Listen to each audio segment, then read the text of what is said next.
Series આપણે શરૂ કરી હતી એડવેન્ટની અંદર. યશાયા પ્રબોધકના પુસ્તકની અંદર 9મા અધ્યાયની 6ઠી કલમની અંદર પ્રભુ ઈસુ ખ્રિસ્તના જે 4 નામો આપવામાં આવ્યા છે તે આ પ્રમાણે આપણને જોવા મળે છે.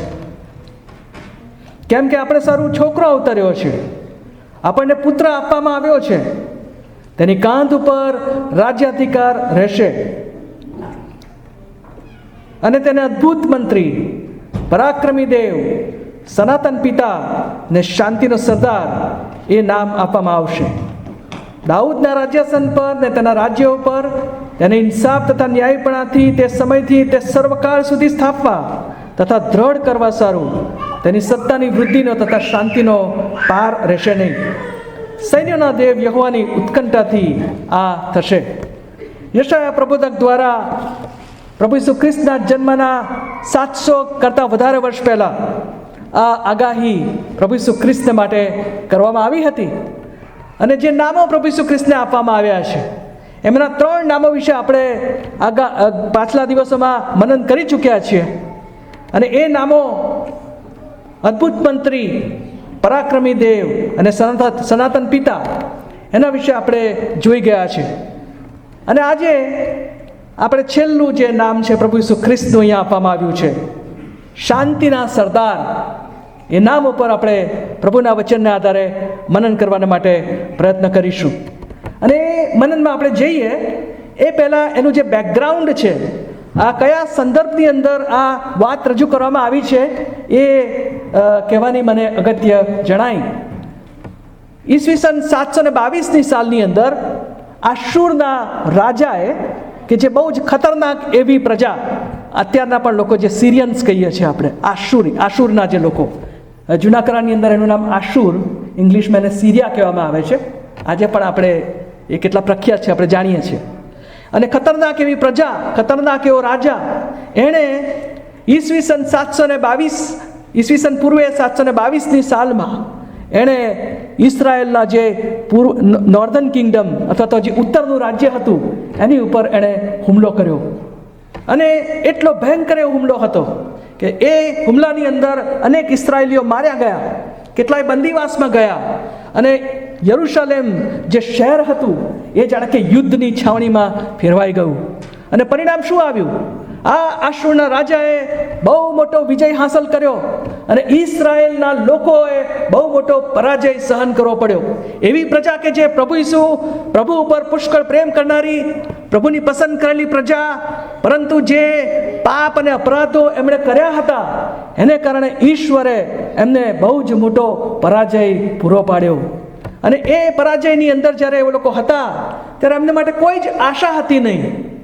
અને એવી આશાવિહીન પરિસ્થિતિમાં યશાયા પ્રબોધકને પ્રભુએ આ ભવિષ્ય વચન આપ્યું કે આ યુદ્ધનો જે સમય છે એ યુદ્ધનો સમય હવે પૂરો થઈ જશે.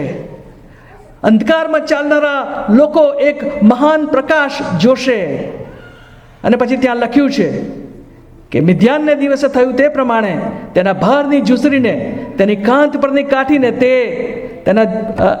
તેના પર જુલમ કરનારની લાકડીને તે ભાંગી નાખી છે. સૈનિકોના ધબકારા કરતા જોડા ને રક્તમાં બોળેલા વસ્ત્ર તે સર્વ બળતણની પેઠે અગ્નિમાં બાળી નાખવામાં આવશે. એક મોટી આશા ત્યાં આગળ આપવામાં આવી કે પ્રભુ ઈસુ ખ્રિસ્ત મસીહ એ આવશે ત્યારે એ શાંતિની સ્થાપના કરશે. એ આ યુદ્ધ અને યુદ્ધની પરિસ્થિતિને એ અટકાવી દેશે. આખી દુનિયાની અંદર શાંતિનો સંદેશો પ્રભુ ઈસુ ખ્રિસ્ત આવીને આપવાના છે અને શાંતિની એ સ્થાપના કરવાના છે.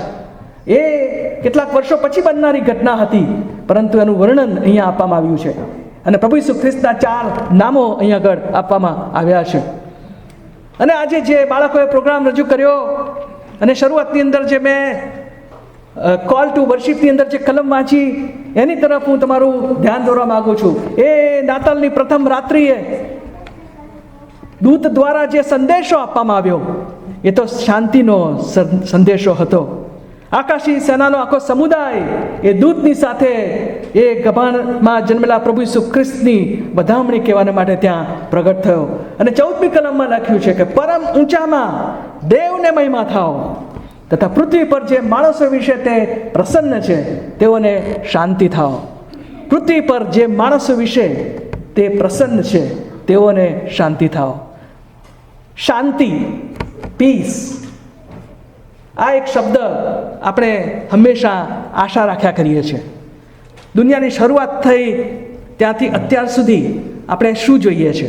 પૃથ્વી ઉપર જાણે કે અશાંતિએ મોટો ભરડો લીધેલો છે. જાત જાતના યુદ્ધની અફવાઓ આપણે સાંભળીએ છીએ. ન્યૂઝપેપર્સ આપણે વાંચીએ, રેડિયો અને ટેલિવિઝન પર આપણે ન્યૂઝ સાંભળીએ, ઇન્ટરનેટ ઉપર આપણે ન્યૂઝ જોઈએ, અને આપણે શું જોઈએ છે? We are always hearing about wars. We are talking about wars on terrorism. We are talking about wars between the nations. We are talking about cyber wars these days. And a lot of things are going around in this world. And the word peace is absolutely found nowhere, isn't it? અને આવી પરિસ્થિતિમાં આપણે પ્રશ્ન થાય કે ખરેખર જે શાંતિ પ્રભુ ઈસુ ખ્રિસ્ત આ જગતમાં લઈને આવવાના હતા અને આવ્યા, એ શાંતિ શું ખરેખર આ જગતની અંદર શક્ય છે? Is it really possible to have this kind of a peace where there won't be war, there won't be enmity, there won't be trouble anywhere in the world, and world will be peaceful place? આટલા બધા ટર્મોઇલની અંદર, આટલી બધી મુશ્કેલીની અંદર કેવી રીતે આપણે આ શાંતિને અનુભવી શકીએ? કેવી રીતે આપણે આ દેવની શાંતિની અંદર રહી શકીએ?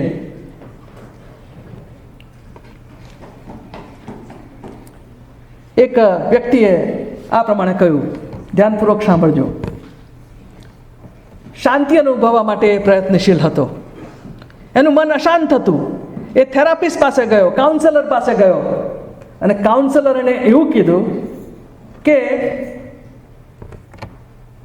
સાચી મનની શાંતિ જો તારે પ્રાપ્ત કરવી હોય તો તમે જે કાર્ય શરૂ કરો છો એ પૂરું કરો, એટલે તમને શાંતિ મળશે. બીજા દિવસે એણે ટ્વિટર ઉપર આ પ્રમાણે ટ્વીટ કર્યું, મારા થેરાપિસ્ટે મને કહ્યું કે સાચી મનની શાંતિ મેળવવા માટે તમે જે કાર્ય શરૂ કરો છો એને પૂરું કરો. આજના દિવસમાં અત્યાર સુધી મેં ચિપ્સના 2 પેકેટ અને ચોકલેટ કેક પૂરું કરી નાખ્યું છે, અને હવે મને ઘણું સારું લાગે છે. મને હવે શાંતિનો અનુભવ થાય છે. આ બહુ ફની એવી સ્ટોરી છે, પરંતુ ખરી શાંતિ અને સાચી શાંતિ એ શું છે? પ્રભુ ઈસુ ખ્રિસ્તે યોહાન 16:33 આ પ્રમાણે કહ્યું કે મારામાં તમને શાંતિ મળે માટે મેં તમને એ વચનો કહ્યા છે. જગતમાં તમને સંકટ છે, પણ હિંમત રાખો, જગતને મેં જીત્યું છે. અને એ જ પ્રમાણે યોહાન 14:27 પ્રભુ ઈસુ ખ્રિસ્તે કહ્યું કે મારી શાંતિ હું તમને આપું છું. જેમ જગત આપે છે તેમ હું આપતો નથી, પણ મારી શાંતિ કે જે લાસ્ટિંગ છે, એ સદાકાળ ટકનારી છે, સંજોગો અને પરિસ્થિતિઓની એની પર કોઈ અસર થતી નથી, એવી શાંતિ હું તમને આપવાનું વચન આપું છું. પ્રભુ ઈસુ ખ્રિસ્તે આ વચન આપ્યું ત્યારે શું આપણે એવી કલ્પના કરી શકીએ કે આ જગતની અંદર શાંતિ ખરેખર સ્થપાય? કોઈકે બહુ સાચું જ કહ્યું છે, peace does not mean absence of wars and storms, but assurance that Jesus Christ is with us in the storms. પ્રભુ ઈસુ ખ્રિસ્તે કહ્યું કે જગતમાં તમને સંકટ છે.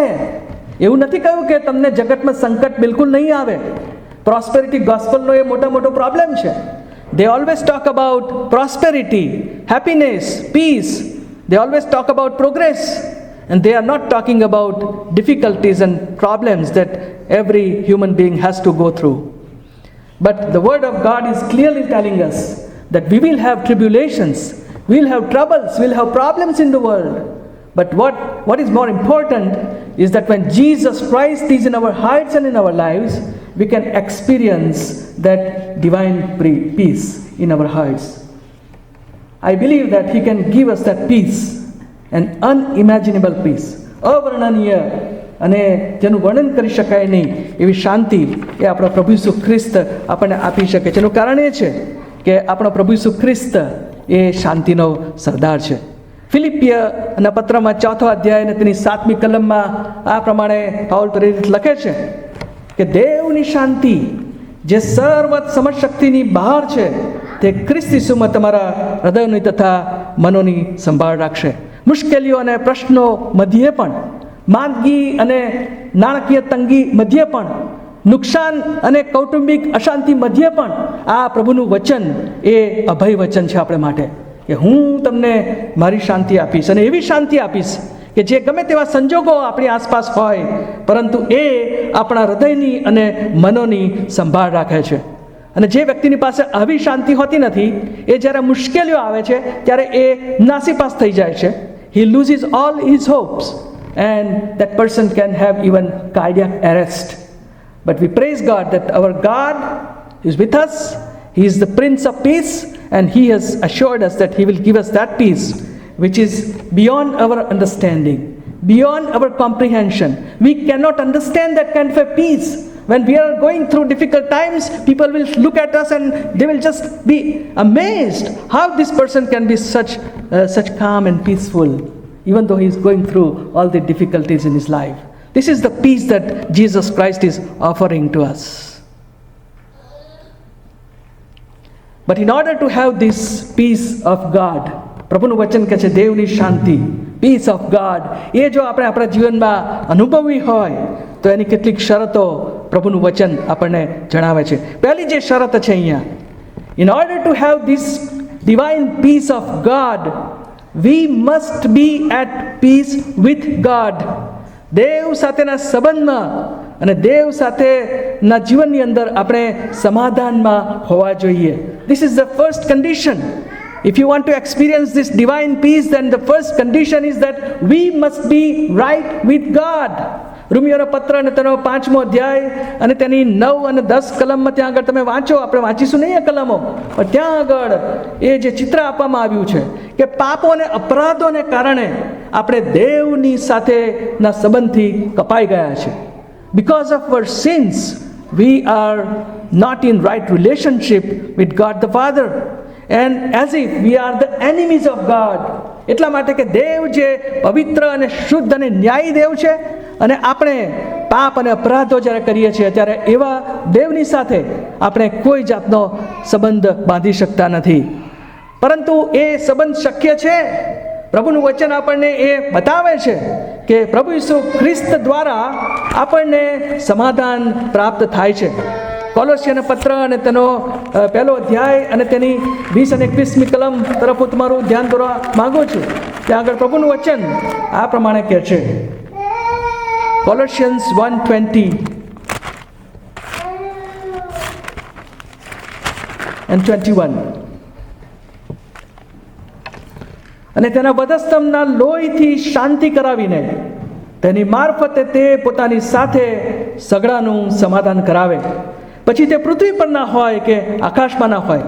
તમે પ્રથમ વેગળા અને દુષ્ટ કર્મોથી તમારા મનમાં તેના વૈરીઓ એટલે કે દુશ્મનો હતા, પણ તેણે હમણાં પોતાના મર્ત્ય શરીરમાં મરણ વડે તમારું સમાધાન કરાવ્યું છે. પ્રભુ ઈસુ ખ્રિસ્તનું વધસ્તંભ પરનું જે મરણ હતું એ દ્વારા એક શાંતિનો કરાર આપણને ઓફર કરવામાં આવ્યો છે.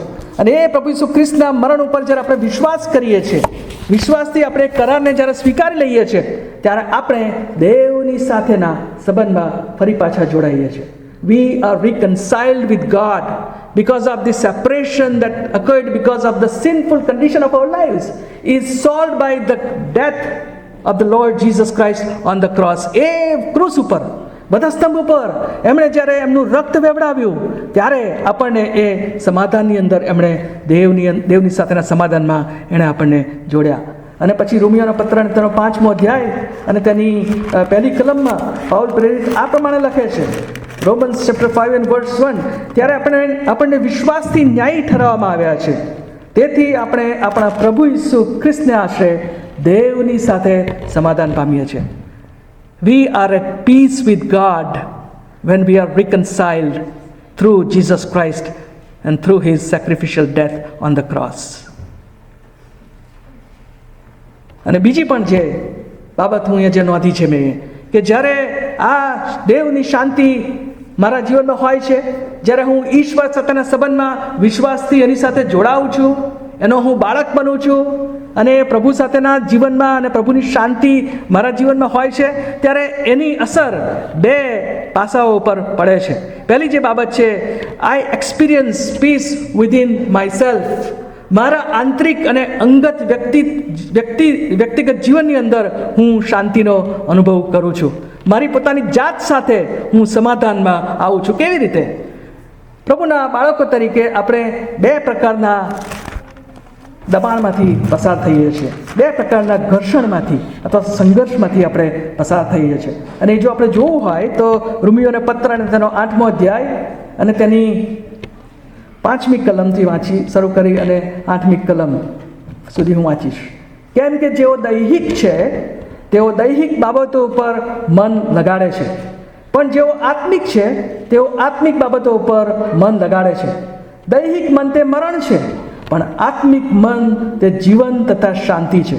કારણ કે દૈહિક મન તે દેવ પર વેર છે, કેમ કે તે દેવના નિયમને આધીન નથી અને થઈ શકતું પણ નથી. જેઓ દૈહિક છે તેઓ દેવને પ્રસન્ન કરી શકતા નથી. અહીંયા આગળ જે સ્વભાવ આપવામાં આવ્યા છે, દૈહિક મન અથવા તો સાંસારિક મન અને આત્મિક મન.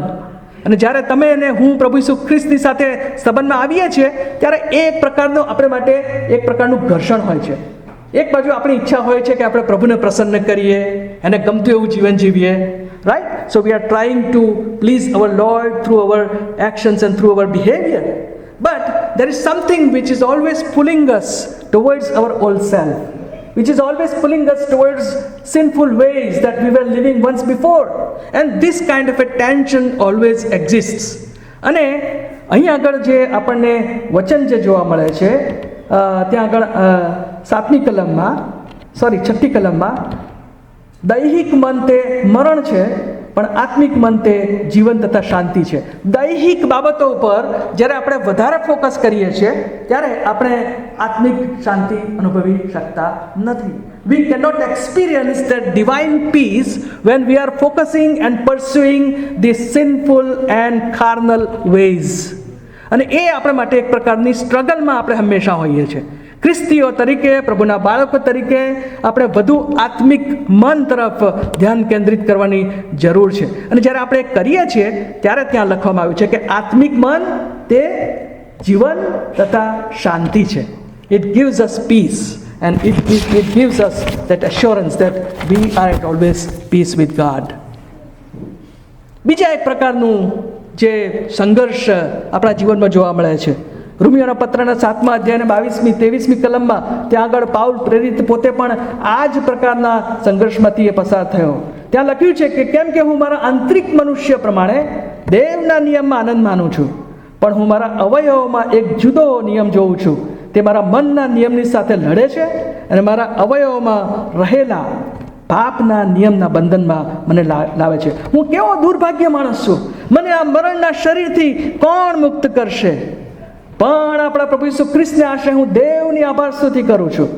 એ પ્રમાણે હું પોતે મનથી દેવના નિયમની પણ દેહથી પાપના નિયમની સેવા કરું છું. જોયું, તમારું ને મારું આવું જ ચિત્ર નથી? આપણે પણ એક પ્રકારની આવી આંતરિક યુદ્ધની પરિસ્થિતિમાં સંકળાયેલા છે. આપણે પ્રભુની સેવા કરવી છે, આપણે પ્રભુને પસંદ કરવા છે, પરંતુ ઘણીવાર આપણે એ પડતો મૂકીને આપણે જગતની બાબતો તરફ ખેંચાઈ જઈએ છીએ.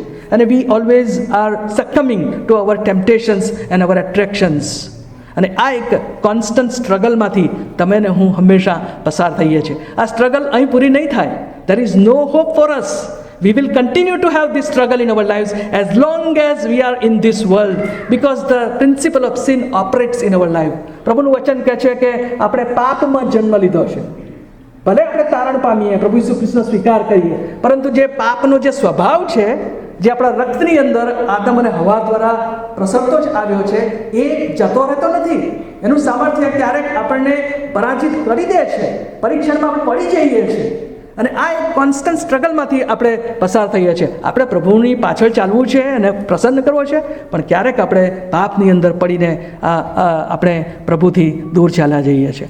અને જ્યારે આવું બને છે, જ્યારે પાપ આપણા જીવનમાં આવે છે, ત્યારે એ હંમેશા અશાંતિ ઊભી કરે છે. Let me tell you this. Obedience is the key to having a eternal piece.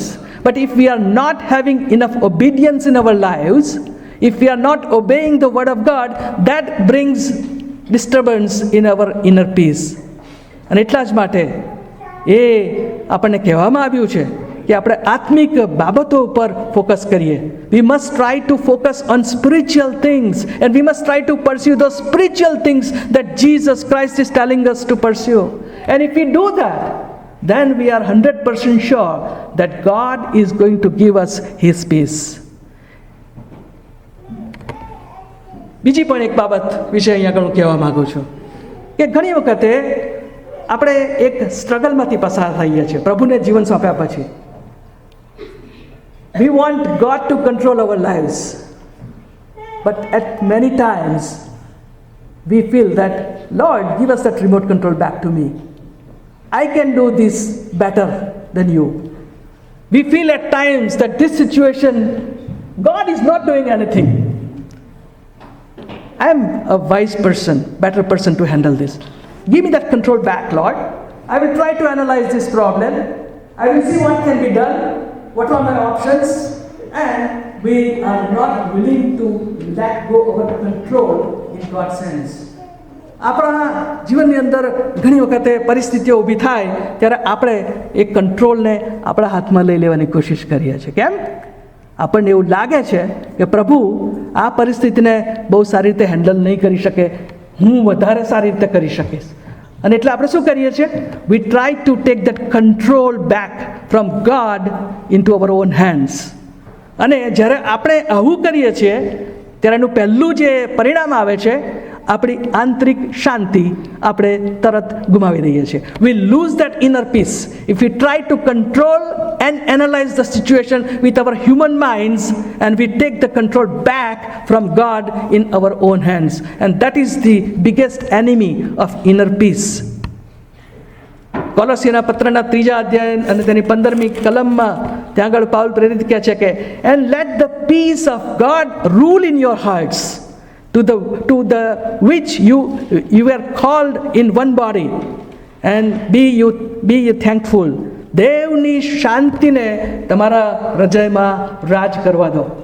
Are we allowing the peace of God to rule in our hearts? Who is sitting on that throne of your heart? Is it you or the peace of God?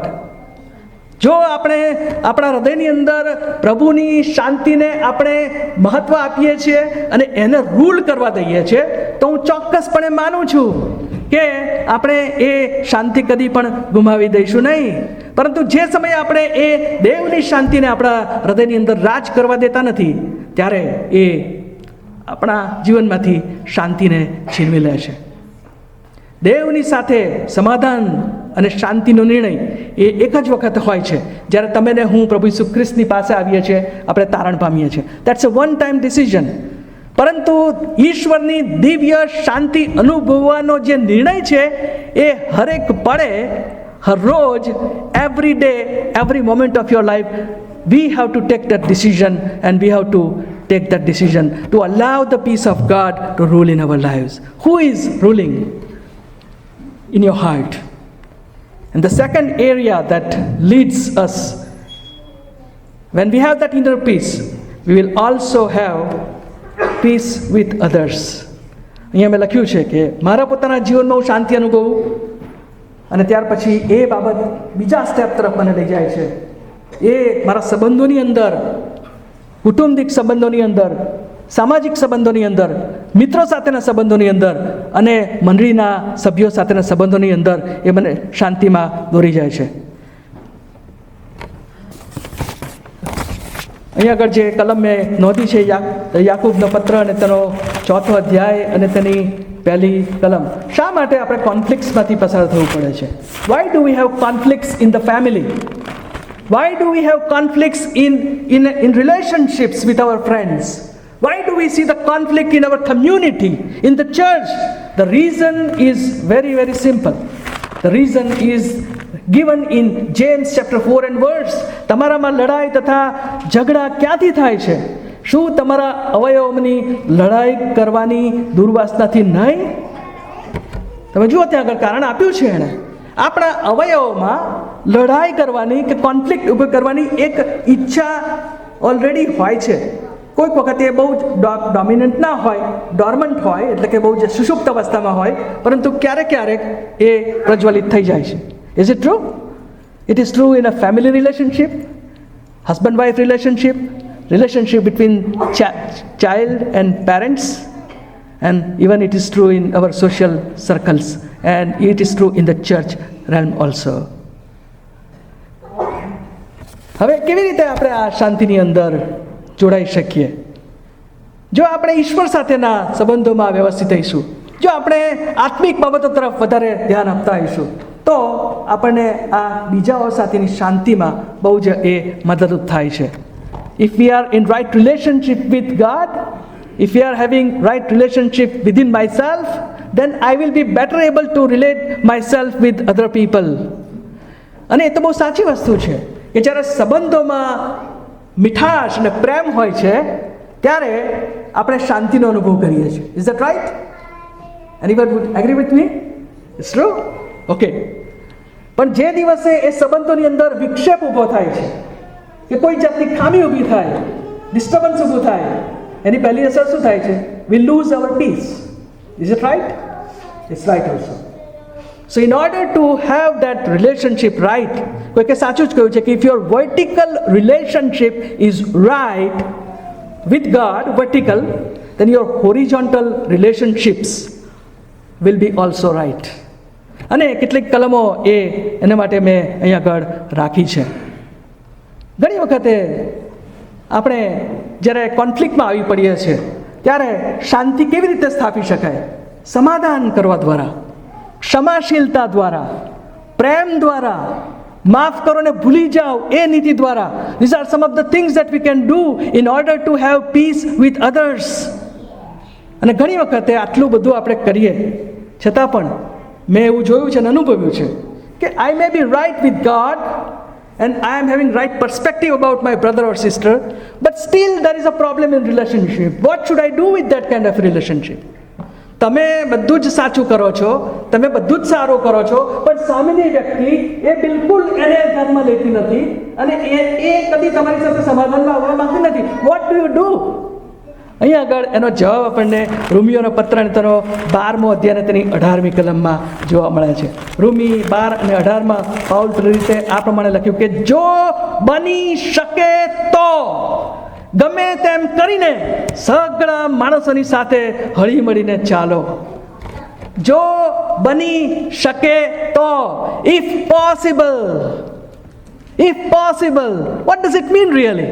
It means that do as much as you can to live in peace with other people, right? તમે જેટલું કરી શકો તમારો ફાળો તમે કરો. Do not expect the other person to respond all the time. Your conscience must be clear with God. You must live right with God. When you pray, you should not have anything in your heart that will say that I am wrong. Lord, I am sorry for this difficulty that has come in my relationship. If you are right, leave that other person in God's hands. Wait patiently for God to work in that situation. And what will happen? Let me tell you what will happen.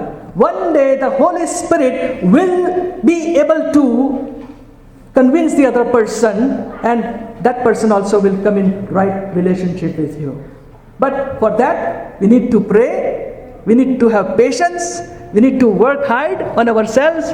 We do not get upset about it and continue pleasing the Lord. તમારું ને મારું અંતઃકરણ પ્રભુની નજરમાં સ્વસ્થ અને સ્વચ્છ હોવું જોઈએ. બીજી બાબત હું કહેવા માગું છું કે જ્યારે આપણે આ સગડાની સાથે શાંતિમાં રહેવા માટે પ્રયત્ન કરીએ છીએ ત્યારે આપણે કોને પ્રસન્ન કરવા માટે કરીએ છીએ? Are we doing it to please God or are we doing it to please men? Let me tell you very clearly that if you are trying to live in peace with others just to please men and other people, it will not work correctly. Our aim should be to please God and get the approval from God. આપણો હેતુ શું હોવો જોઈએ કે મારા જીવન દ્વારા અને મારા વર્તન દ્વારા હું પ્રભુને પ્રસન્ન કરું. પ્રભુનું એપ્રુવલ એ મારા માટે જરૂરનું છે, માણસોનું નહીં, મારી પત્નીનું કે મારા બાળકનું નહીં, મારા મિત્રોનું નહીં. I do not need their approval, I need the approval of God.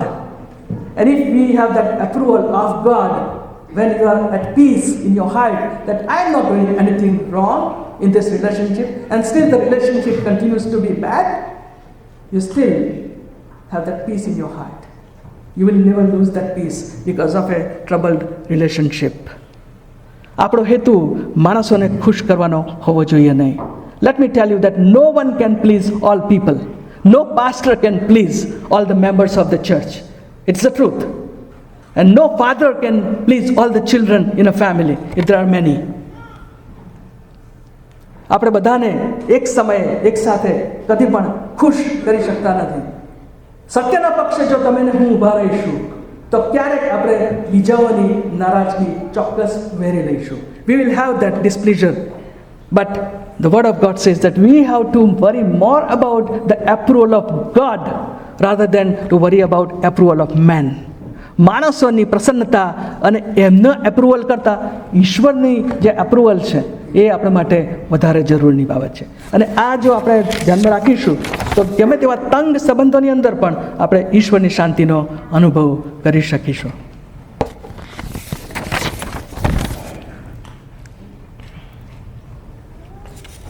પ્રભુના વચનને આધારે આ બધી બાબતો આપણે જોઈ. આ સાંભળ્યા પછી આપણને થાય કે શું ખરેખર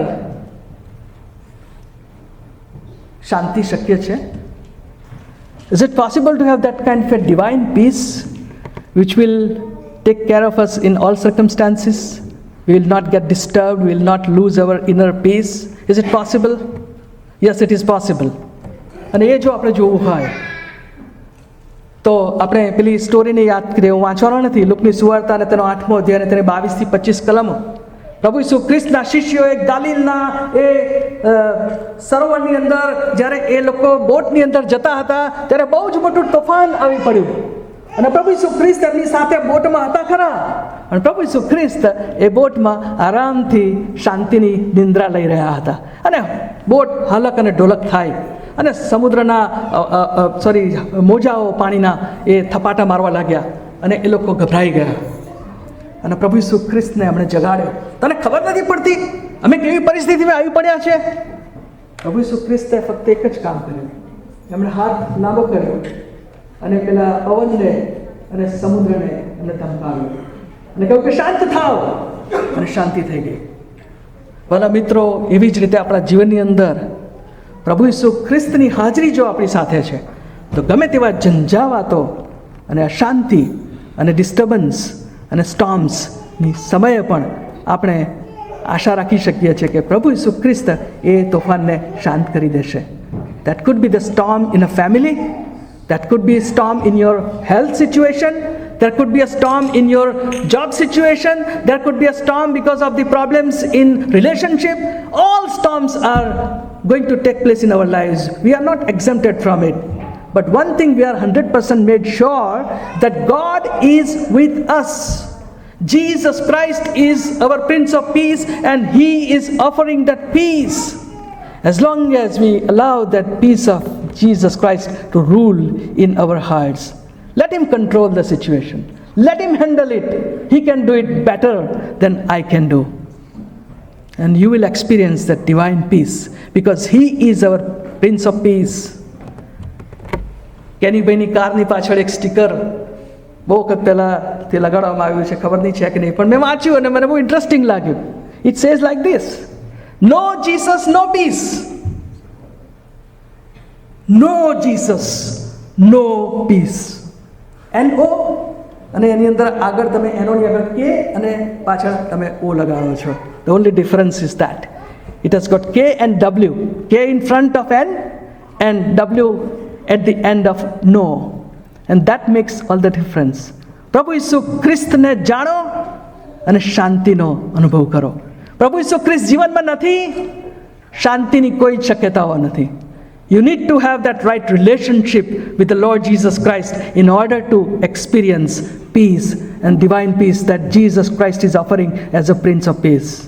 અને એવી શાંતિ કે જે સર્વ સમજશક્તિની બહાર છે.